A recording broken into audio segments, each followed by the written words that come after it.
हरि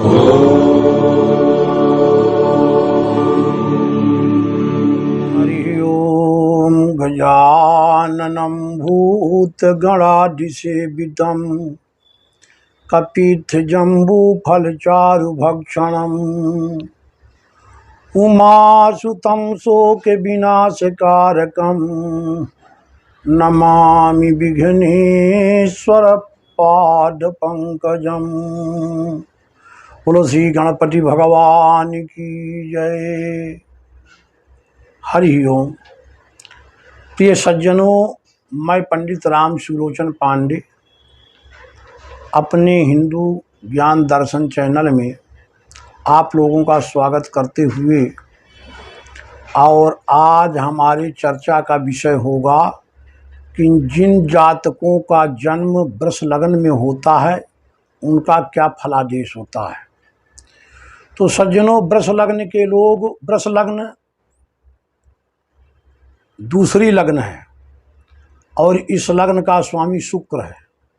वृष लग्न लोग प्रायः गोले चेहरे वाले होते हैं, मध्यम अथवा ऊंचे कद के होते हैं, सौम्य स्वभाव के होते हैं, सजने धजने के बड़े शौकीन होते हैं, सजावट के बड़े शौकीन होते हैं और बड़े न्यायप्रिय, उदार, दयालु और सज्जन होते हैं और भौतिक सुखों की प्राप्ति के लिए, भौतिकताओं को जुटाने के लिए बड़ा अथक परिश्रम करने वाले होते हैं, बड़े ही पुरुषार्थी होते हैं।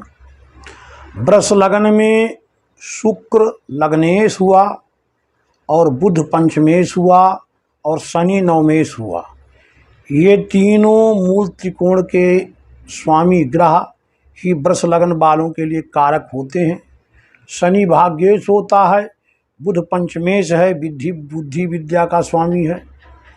और वृष लग्न में अगर शुक्र लग्न में बैठ जाए तो मालव नाम का पंच महापुरुष में से एक योग बनाता है। और वृष लग्न का सप्तम भाव में वृश्चिक राशि आएगी, उसमें यदि मंगल आ जाए तो फिर रुचक नामक पंच महापुरुष योग बनता है। और दसम भाव में कुंभ का शनि आ जाए तो शश नाम का पंच महापुरुष योग बनता है। इसमें सप्तम का मंगल तो वृष लग्न वाले को मंगलिक भी बना देता है और उसका बनाया हुआ रुचक नाम का पंच महापुरुष योग विशेष फलदायी नहीं होता, विशेष शुभ फल देने वाला नहीं होता। किंतु वृष लग्न में शुक्र और दसम भाव में शनि का होना विशेष फलदायी लाभकारी होता है। और वृष लग्न में ही आकर के अगर बुध और शुक्र दोनों ग्रह संयुक्त हो जाएं, दोनों ग्रह का योग हो जाए वृष लग्न में, तो फिर लक्ष्मी नारायण योग बन जाता है और ऐसा जातक बहुत ही भाग्यशाली बन जाता है, अर्थात उसका राजयोग बड़ा प्रबल हो जाता है। वृष लग्न के लोग कला, गायन, वादन, संगीत इत्यादि के भी शौकीन होते हैं और ज्योतिष इत्यादि के माध्यम से भी वृष लग्न के लोगों को का आर्थिक उपार्जन करते हुए देखा जाता है। इनकी कर्मठता अच्छी होती है और कई प्रकार के व्यवसाय बिजनेस से ये वस्त्रादि का उद्योग अथवा कॉमर्स, गणित, बैंकिंग, एक्टिंग, कला आदि के द्वारा वृष लग्न वाले जातक धन का अर्जन करते हैं। विपरीत योनि के प्रति, अगर स्त्री है तो पुरुष के प्रति और पुरुष है तो स्त्री के प्रति वृष लग्न वालों का विशेष करके झुकाव होता है। और वृष लग्न के लोग प्रायः सज्जन, उदार और परोपकारी भी होते हैं। ऐसा वृष लग्न के लोगों का फलादेश कहा गया है।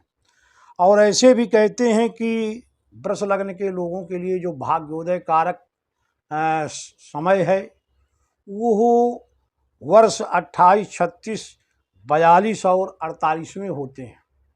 तथा वृष लग्न के लोगों का भाग्योदय कारक ग्रह शनि होता है और शनि पश्चिम दिशा का स्वामी होता है। विशेष करके जन्मभूमि से पश्चिम दिशा में जा करके वृष लग्न के लोगों का भाग्योदय हुआ करता है। और वृष लग्न के लोगों को प्रायः उनके जीवन में जो शुभ रत्न है तो शुभ रत्न हीरा, पन्ना और नीलम होते हैं। सर्वाधिक कष्टदायक ग्रह वृष लग्न के लोगों के लिए बृहस्पति को देखा जाता है। बृहस्पति और मार्केश ग्रह मंगल होता है। कई बार इन लोगों को पीलिया से संबंधित, रक्त से संबंधित, खून से संबंधित शारीरिक कष्ट हुआ करते हैं, गुप्त रोग इत्यादि भी हुआ करते हैं। और कई बार इन्हें वक्ता, प्रवक्ता, ज्योतिषी, गणितज्ञ इत्यादि भी होते हुए देखा जाता है। वृष लग्न के लोग थोड़ा जहाँ रहते हैं वहाँ सज करके और सजावट करके रहते हैं। सज धर करके साफ सुथरे स्वच्छ रहना इनकी जो है मानसिक स्थिति होती है, स्वाभाविक स्थिति होती है। और इस प्रकार से वृष लग्न के लोग साधारण और सुखी जीवन जीते हैं। और वृष लग्न के लोगों के लिए जो जीवन में कष्टदायक वर्ष होते हैं वो प्रायः पहला और 9वां, 28वां, 33, 44वां और 61वें वर्ष में वृष लग्न के लोगों को प्रायः शारीरिक कष्ट की प्राप्ति विशेष करके होती है। और जीवन में अरिष्टादिकों ग्रहों के शांति होने पर, दूर होने पर वृष लग्न के लोगों की प्रायः पूर्ण आयु 90 वर्ष तक देखी जाती है। आगे तो अपने अपने प्रारब्ध का फल प्राप्त होता है। ये वृष लग्न के लोगों का फलादेश कहा। हरि ओम।